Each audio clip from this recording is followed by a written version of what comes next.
오늘 성경 말씀은 욥기 40장 6절부터 24절에 있는 말씀입니다. 욥기 40장 6절부터 24절에 있는 말씀.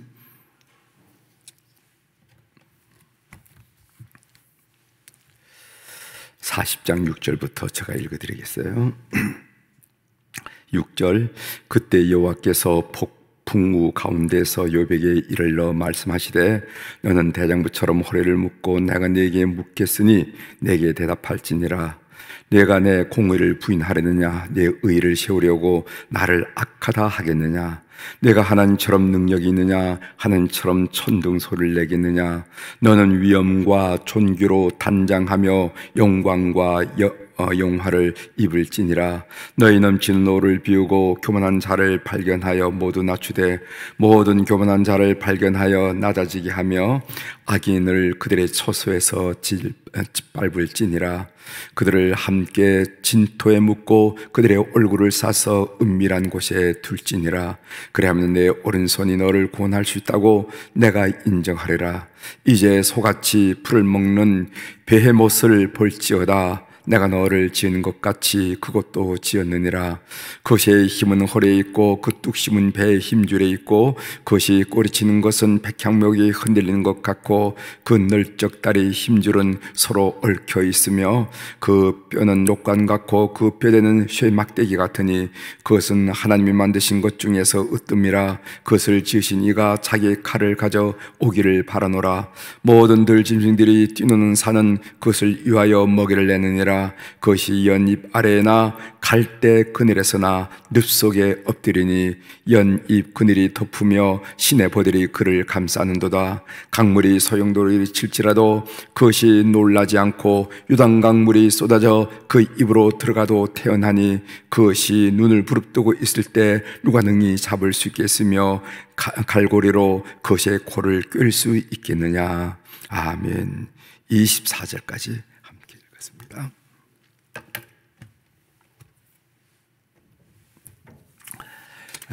오늘 우리가 읽은 욥기 40장 6절 이하에 있는 말씀을 중심으로 주제를 하나님이 통치하신다, 하나님이 통치하신다 하는 그런 주제로 같이 새벽 묵상 나누도록 하겠습니다. 어느 목사님이 성탄절에 누가복음 3장에 나오는 예수님의 족보를 해설하시면서 믿음의 대를 이어가고 싶다 이런 말씀을 하셨어요. 그 말씀이 퍽 인상적이었습니다. 그래서 제가 여러분들과 함께 나누면서 오늘 들어가는 말씀으로 소개해 드리려고 합니다. 마태복음에 보면은 예수님이 그 아브라함으로부터 42대째 결실로 예수님이 탄생하셨다 하는 말씀이 나와요. 마태복음 1장이죠. 그래서 아브라함으로부터 다윗까지 12대, 14대, 그 다음에 또 다윗으로부터 바벨론 포로까지 14대, 바벨론 포로 이후에서 예수님까지 14대, 그래서 42대, 42대째 예수님께서 그 결실로 이 땅에 오셨다 하는 말씀을 마태복음에서 소개하고 있는 것을 보게 됩니다. 여러분 42, 42대 여러분 부럽죠? 42대 그거 이렇게 보면은 그거 뭐가 될 수 있지 모르지만은 여러분이 곰곰이 생각하면은요 42대 그 쉬운 일이 아닙니다. 42대째까지 계속 믿음, 메시아에 대한 믿음, 하나님에 대한 믿음이 그 핏줄을 따고 대를 이어서 내려온다. 이게 쉬운 일이 아니라 말이죠. 저희 집을 보면은 저희 집 쪽에서는요 제가 처음 예수님을 믿게 됐어요. 그래서 제가 가끔씩 여러분들에게 고백드리잖아요. 정말 내가 하나님으로부터 받은 은혜 중에 은혜가 무엇일까? 내가 예수님을 믿어서 하나님을 만나게 된 만나는 것이 인생 중에 가장 소중한 은총이 아니었겠는가 이렇게 여러분에게 늘 고백드리는데, 그러나 저희 초가 쪽으로는 애할머니가 아마 선교사님을 통해서 복음을 받아들였으니까 제 아내가 3대자가 되지 않겠는가 이렇게 여기십니다. 한국교회 선교 100주년 때 그 행사 중에 어떤 행사가 있었냐면은 우리 한국에 복음을 전했던 그 선교사 후손들을 초청하는 그런 프로그램이 있었어요. 의미 있지 않겠습니까? 그렇죠? 예를 들어서 아펜젤라 하면은 그 후대가 지금 어떻게 됐을까? 그 후손 중에 누군가가 초청해서 그 할아버지의 할아버지가 선교했던 한국 땅에 오면 굉장히 의미 있지 않겠습니까? 언더우드 하면은 그 후손 이렇게 해서 그분들이 자리를 같이 하고, 이 한국 교회가 그들이 처음에는 정말 척박한 땅에 복음의 씨앗을 심었지만은 이렇게 100년이 지난 다음에 이 한국 교회가 여러 영역에서 교육이면 교육, 문화면 문화, 교회 성장은 교회 성장, 여러 영역에서 이런 씨앗을 맺었으니까, 결실을 맺었으니까 그 후손들이 얼마나 보람되겠어요. 그런 보람을 함께 나누기 위해서 그 후손들을 초청하는 프로그램이 있었는데, 여러분 놀라지 마세요. 초청은 후손이 없는 게 아니라 후손이 있어서 초청 갔는데 그분들이 답신이 어떻게 왔냐면은, 우리는 예수를 믿지 않기 때문에 단체에서의 초청을 받아들일 수 없습니다 하고 정중하게 거절한 그 후손들이 적지 않았어요. 여러분, 이 사실을 여러분 아십니까? 목숨을 바치고 생명을 바쳐서 주님의 뜻을 받들어서 이 땅에, 그리고 또 이 땅에 죽었던 사람들이 얼마나 많이 있어요. 그런 선교사 후손들은 우리 할아버지만 생각하면 가슴이 뛸듯하게 여기지는데, 그 후손들이 예수를 믿지 않으니까, 우린 크리스천이 아니니까 교육단체의 그 초청을 정중히 거절합니다. 예의가 있으니까 뭐 번쩍만쩍한 게 아니라 정중히 거절한다라는 그런 답신이 왔다는 것을 여러분 아실 필요가 있습니다. 그래서 믿음의 대를 이어간다는 것이 생각처럼 그리고 말처럼 쉽지 않습니다. 그거 인정하셔야 돼요. 그러면은 믿음의 대를 이어가려면 어떻게 해야 되는가? 그 목사님은 세 가지를 지적하는데 여러분들 함께 나누려고 합니다. 첫 번째로는 믿음의 대를 잇고자 하는 열망이 있어야 된다는 겁니다. 우리 부모님들이 믿음의 대를 꼭 이어져, 이거지. 내가 받은 은혜, 내가 만났던 하나님, 꼭 내가 받은 구원, 꼭 우리 후손들에게 전해야지 하는 그 열망이 있어야 된다는 겁니다. 제가 여러분들에게 예를 한번 들어볼 테니까 그 둘 중에서 어떤 것을 선택하고 싶은지 한번 대답해 보세요. 예를 들어서 우리가 며느리를 보잖아요. 그리고 또 사위를 볼 때 여러분 어느 쪽을 선택하겠습니까? 어느 쪽을 선택하겠습니까? 한쪽은 명문 대학을 나와서 좋은 직장을 다녀요. 그렇지만 믿음은 없어요. 한쪽은 믿음은 참 좋지만은 명문 대학을 나오지도 못하고 남들에게 자랑할 만한 그런 직장도 아닌 평범한 직장 생활을 합니다. 여러분은 어떤 쪽을 선택하겠습니까? 여러분은 어떤 가문을 선택하겠습니까? 여러분 어떤 사유를 선택하겠습니까? 이 말을 이렇게 하게 되면요 조금 심각해집니다. 사실은. 왜? 우리가 그리스도인이라는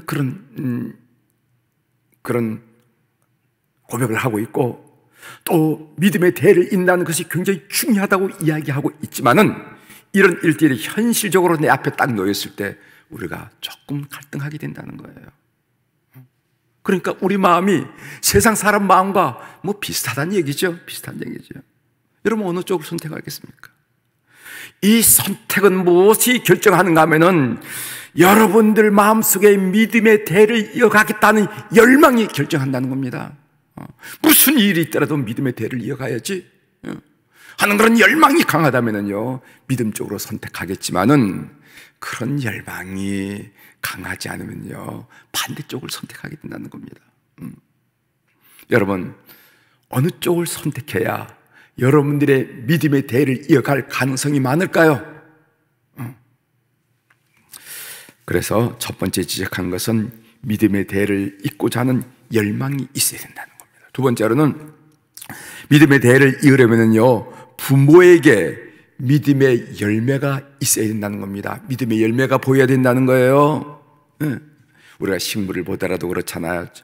식물을 보더라도 열매가 있어야 그 열매로 다음 해에 심으면은 거기서 싹이 나고 거기서 줄기가 나오고 꽃이 피고 또 열매를 맺어서 그 다음에 또 심으면은 또 이렇게 열매를 맺고 이런 거 아니겠습니까? 대를 잇는 거 아니겠어요? 믿음도 마찬가지입니다. 자식이 신앙생활을 한다는 부모님을 전혀 존경하지 않은데 어떻게 믿음의 대를 잇겠습니까? 우리 아버지, 우리 어머님의 신앙생활을 내심으로 말은 하지 않더라도 존경을 해야지.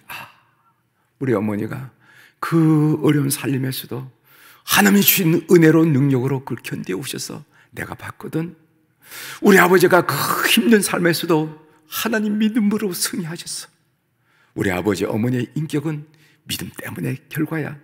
이렇게 그 부모님에 대한 존경심이 없는데, 이것을 우리가 열매라고 말할 수 있잖아요. 존경심이 없는데 어떻게 믿음의 대를 이어가겠다 이 말이죠.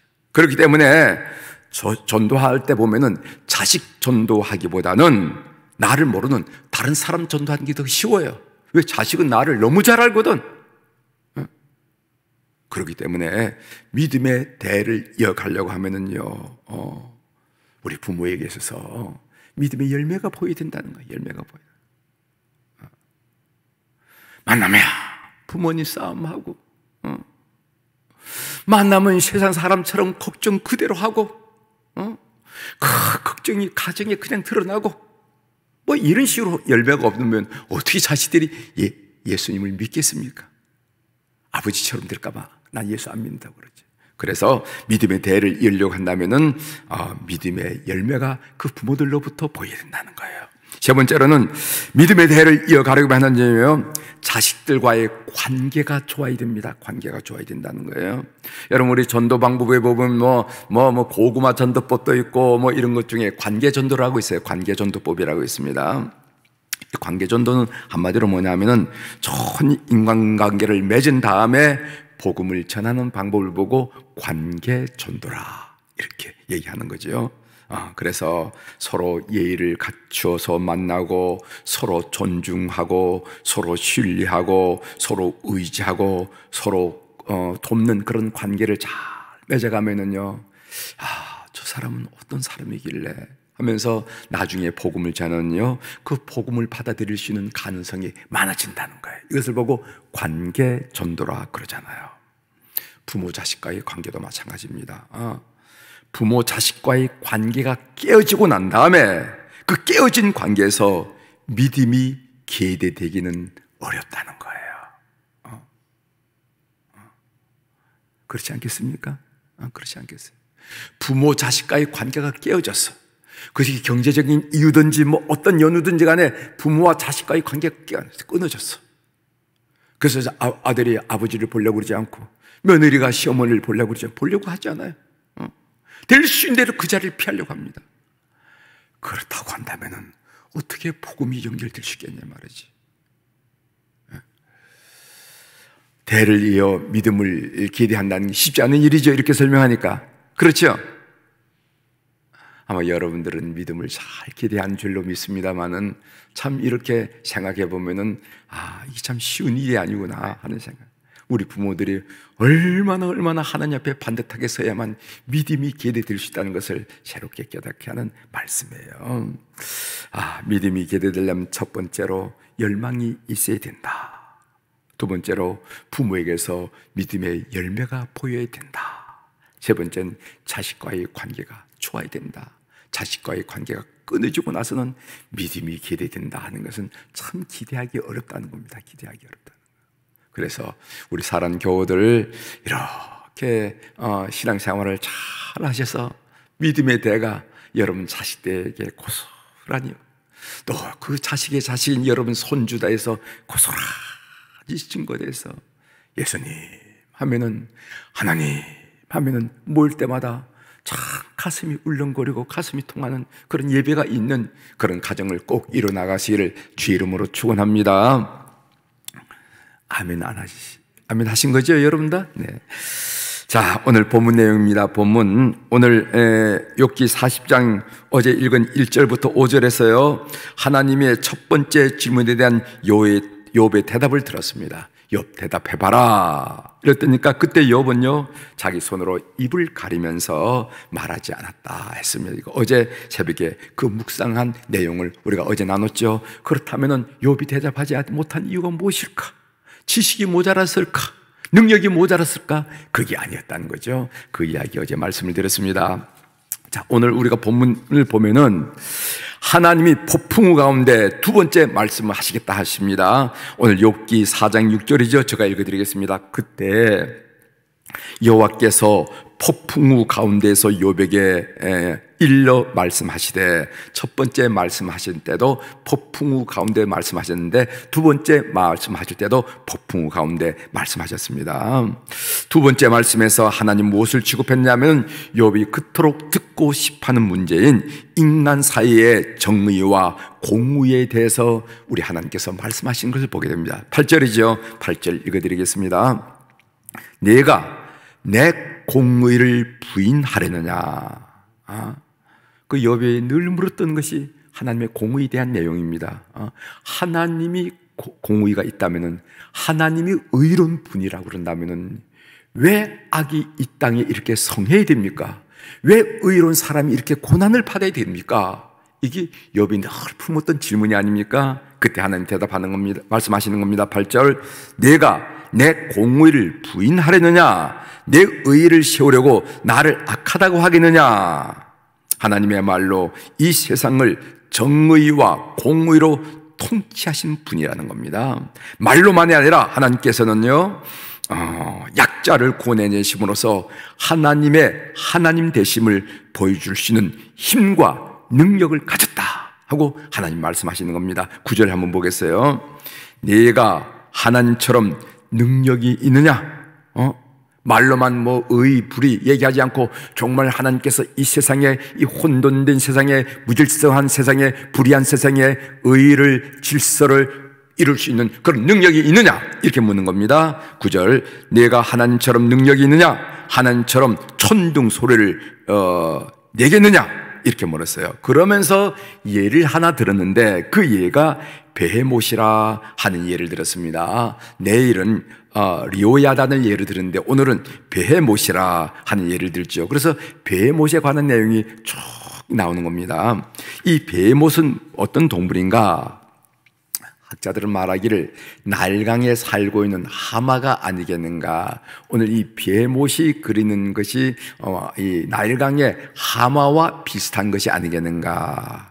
전 나일강 주변에서 15년을 살았지만 나일강에 하마가 있다는 소리는 못 들어봤어요. 나일 악어는 못 들어봤는데 하마가 있다는 소리를 못 들었대. 아무튼 이 베헤못이라는 것이 나일강에 살고 있는 숲속에 그 연꽃 아래에 살고 있는 하마가 아니겠는가 이렇게 얘기하는데 이건 사실 상징입니다. 베헤못은 신화적인 동물로서 그 강력한 힘으로 하나님의 질서에 대항하는 악인을 상징한다 이렇게 이야기합니다. 그런데 그 베헤못을 제압하고 질서를 가져오는 분이 누구냐? 그것이 바로 하나님인데, 그렇게 하나님이 할 수 있는 것은 뭐냐면 능력이 있기 때문에 그렇다 한 얘기입니다. 24절 한번 보겠어요. 24절 마지막 오늘 본문으로 읽은 말씀이죠. 24절, 그것이 눈을 뜨고 있을 때 누가 능히 잡을 수 있겠으며 갈고리로 그것의 코를 꿰를 수 있겠느냐?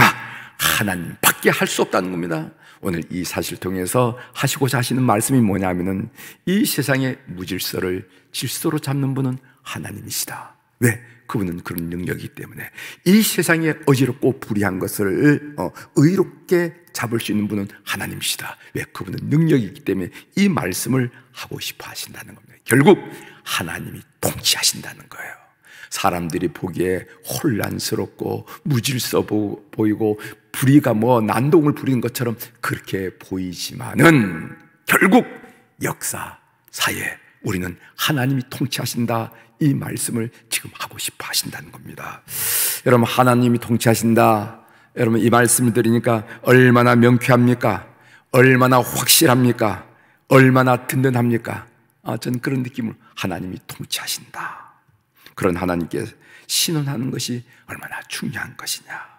현실 상황에 우리 마음 흔들리지 말고 의연하게 하나님의 통치하심을 믿고 기도하는 우리 교우들이 되기를 주의 이름으로 부탁합니다.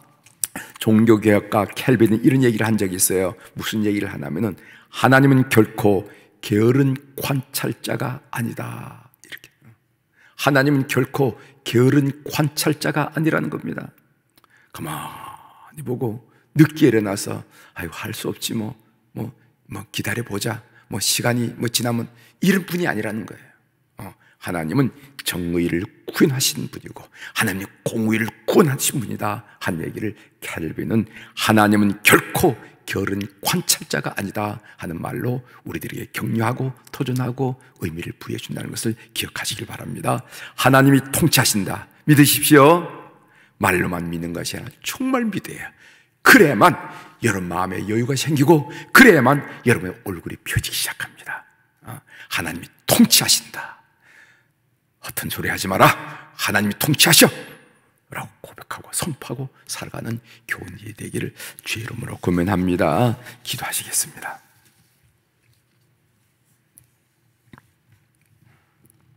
하나님, 오늘 저희들이 욥이 그토록 고민했던 문제, 하나님이 살아계시다면은 그 하나님이 공의와 정의의 하나님이라면은 왜 이 사회에 이 시대에 불의가 난무하며 의로운 사람이 고난을 당하고 힘들게 살아갑니까? 라는 그런 질문을 욥이 늘 품고 있었는데 오늘 대답합니다. 하나님께서 나는 불의와 불공정과 그리고 또 무질서가 난무하는 것을 그냥 지켜보는 그런 존재가 아니라 그 질서를 회복하고 그리고 공의를 실현하고 정의를 구현하는 그런 하나님입니다. 왜? 나에게는 그런 힘이 있으니까 하는 말씀을 오늘 우리가 나눌 수 있도록 도와주셔서 감사합니다. 하나님이 통치하신다 이 이야기를 머릿속으로만 되뇌지 않게 하시고 입으로만 되뇌지 않게 도와주시고 마음속에 확실히 믿는 우리 교우들이 될 수 있도록 은혜를 베풀어 주옵소서. 이 믿음이 있을 때 비로소 마음이 안돈감을 찾을 수가 있고 이 믿음이 있을 때 비로소 얼굴이 펴진다는 것을 우리가 알게 됩니다. 허튼 소리 하지 말아라. 하나님은 살아계신다. 하나님이 통치하신다 라는 사실로 믿음으로 승리하는 우리 교우들이 다 될 수 있도록 은혜를 베풀어 주옵소서. 하나님, 오늘 우리 사랑 교우들이 주님 앞에 1000번째 헌금을 올려드리게 하시오니 감사합니다. 1000번째를 마친 우리 교우들이 정말 그 삶의 현장에서 자상하게 섬세하게 구체적으로 역사하셨던 그 은혜를 많이 고백 들었는데 하나님 여부가 있겠습니까? 오늘 또 이 헌금을 드린 이름들 그리고 헌금 속에 총총히 적어내려간 사연들 주님께서 하감하시고 통촉하여 주심으로 말미암아 하나님의 살아 역사심을 온몸으로 온 삶으로 느낄 수 있도록 우리 교우들을 이끄시고 축복하시고 간섭하시고 역사하여 주시옵소서. 그래서 하나님 하면서 더 뜨겁게 감탄하고 더 뜨겁게 찬양하는 우리 교우들의 믿음의 결실로 벼질 수 있도록 이 헌금을 주께서 연락하여 주시옵소서. 우리 한우들을 위해서 이 새벽에 다시 한번 기도합니다.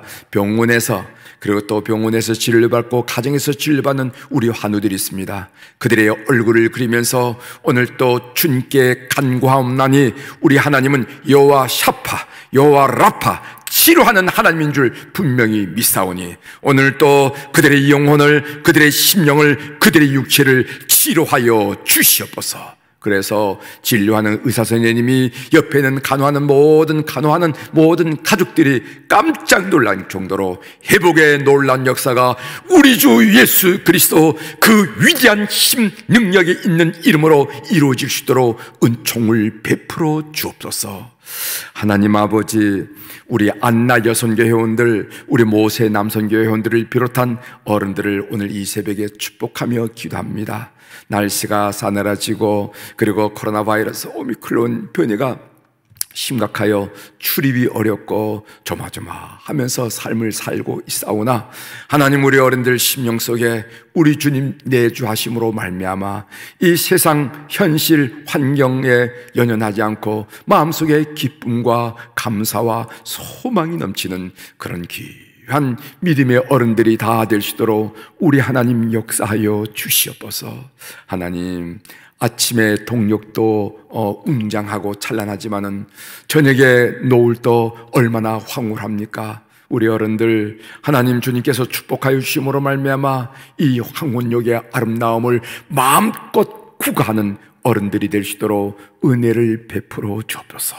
그 무엇보다도 천국에 대한 소망이 심령에 알라리 박히게 도와주셔서 나이에 흔들리지 않고 죽음에 두려워하지 않고 주님 만나는 그 기쁨이 새록새록 일어날 수 있도록 도와주시고, 또 간구하건대 그 아들들, 그 손자들의 믿음의 열매들이 아름답게 보임으로 말미암아 하나님은 나의 봉사를 예민하시고 저렇게 우리 자손들을 축복하시구나 하면서 믿음의 열매로 하나님께 감격하는 노후가 될 수 있도록 은총을 베풀어 주옵소서.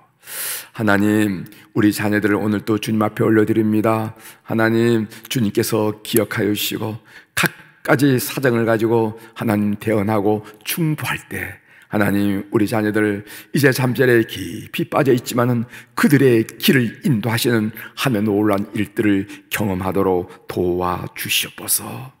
하나님, 우리 교회에 이 어려운 상황이지만은 신년 붕회를 열게 하셔서 감사를 드립니다. 1월 3일, 4일, 5일 저녁에 갖는 이 신년 붕회를 축복하여 주옵소서. 온 교우들이 말씀으로 시작하게 도와주시고, 온 교우들이 약속으로 한 해를 시작하게 도와주시고, 온 교우들이 믿음의 능력으로 한 해를 시작하게 도와주시고, 온 교우들이 한 해 손을 굳게 잡고 2022년 한 해를 출발할 수 있는 은혜의 사건이 역사될 수 있도록 이 붕회를 인도하시고 역사하여 주시옵소서.